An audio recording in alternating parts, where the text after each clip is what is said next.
Hello and welcome to this chess endgame featuring the square of the pawn. And in this position, it is white's turn to move. And here, black is trying to stop this pawn from promoting. And we see that white's king is out of the action here. And so it just comes down to the pawn trying to promote and the black king trying to prevent that. And so some beginners in this position may count the moves, such as if he goes here, I go here, if he goes here, and so on. And they count one move at a time. But a shortcut is to use the square of the pawn. And so to do that, you take the pawn and draw an imaginary diagonal line from the pawn to the edge of the board in the direction that it's heading. So this imaginary diagonal line will go from b4 up here to f8. And that diagonal goes through the middle of the square of the pawn.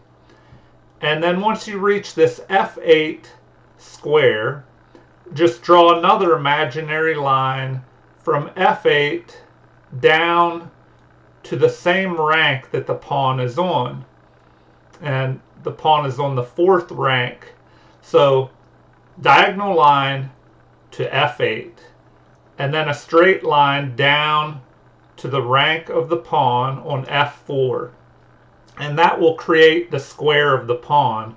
And so we have this square from b4 to f4 and then up to f8, which was the diagonal line leading up to the edge of the board. And so here we have the square of the pawn. And the way to use this square of the pawn for black is to determine if he can enter this square of the pawn. And if he can do that, he will be able to stop this pawn. So in this position, if it is white's turn to move, white will just move forward and make the square of the pawn smaller.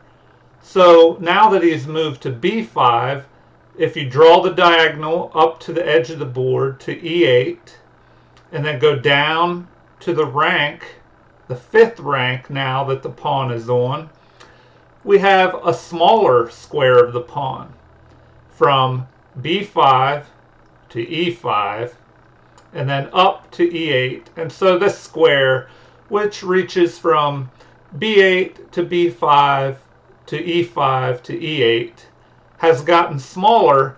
And so if the black king attempts to enter the square by moving forward, he is still outside of this square, which begins here from the pawn on b5 over to e5 and up to e8. And the black king cannot enter that square. So here black would be losing, as he would not be able to enter the square and stop this pawn. And if we play it out, it would look like this.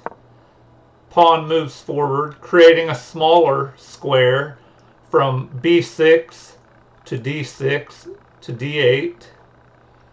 And the king moves toward the pawn, but as the square gets smaller here to just c7 and c8, the king cannot enter that square. And so white would promote and win the game. And so if we go back and look at the same position, but instead of white to move, if it was black's turn to move, let's take a look at that. And okay, let me pull up a different one. All right. And so here we have the same position, but it is black's turn to move now. And so once again, if we look at the square of the pawn, which is from b4, a diagonal line up to the edge of the board at f8, and then down to the same rank that the pawn is on, the 4th rank. So b4, f4 to f8. Here, the black king would be able to enter the square of the pawn. And so now he is in this square from b4 to f4 to f8. And the pawn would push forward, making a smaller square now from b5 to the diagonal line up to e8 and then down to e5. So we have the square, which is b8, b5, e5, and e8, but the black king is able to enter this square. And so now, because he is in this square, the pawn will push forward, making the square smaller, but the black king is able to jump into this square each time, and he will stop the pawn from promotion. Well, the pawn will promote, but he will stop the queen once it promotes. And here it would just be a draw. Now, one more thing that is important to know with these square of the pawn positions is if the pawn is on its original square, then things can change a little bit. So let me find that position. 1 second here. Okay, so in this position, we see that the pawn is on its original square and hasn't moved yet. And the white king is out of the action. It's white's turn to move here. And if we look at the square of the pawn, which is from A2 all the way up here, diagonally to the edge of the board to G8. So we have a square from A2 to G2 to G8. And we see that the black king is already in that square. But in this position, because the pawn is on its first rank and has not moved yet, or excuse me, not the first rank, it's on its original square and has not moved yet, that changes things because now the pawn can jump 2 squares. So in this position, if it is white's turn to move, he jumps ahead 2 squares and drastically reduces the size of the square of the pawn. And so now diagonally up to the edge of the board to E8 and then down to E4, we see this square is now 2 squares away from the black king, and he will not be able to enter the square now because that pawn was able to jump 2 moves forward. And so if he tries to enter the square, he moves, but still he is outside of this square from A4 to E4 to E8. And he will not be able to stop the pawn. As the square grows smaller, the king attempts to enter, but he cannot reach the pawn in time. And so here the queen promotes and white would be winning.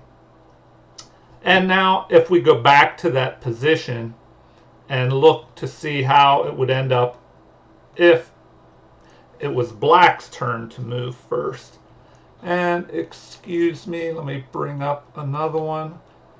Okay, so this position is what we had, but it was white's turn to move. So now if black moves first, he will be able to stop this pawn.